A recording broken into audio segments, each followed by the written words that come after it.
दोस्तों, एक ऐसा समुद्र जिसने आज तक हजारों से भी ज्यादा जहाज निगल लिया।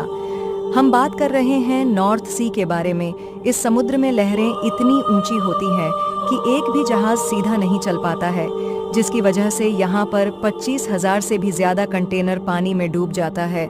वहीं यहाँ पर बड़े बड़े समुद्री जीवों के रहने का दव भी किया जाता है।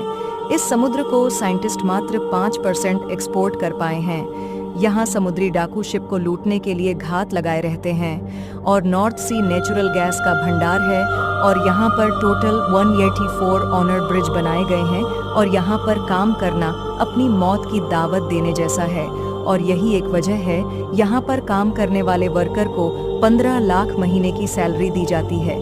क्या आप यहाँ पर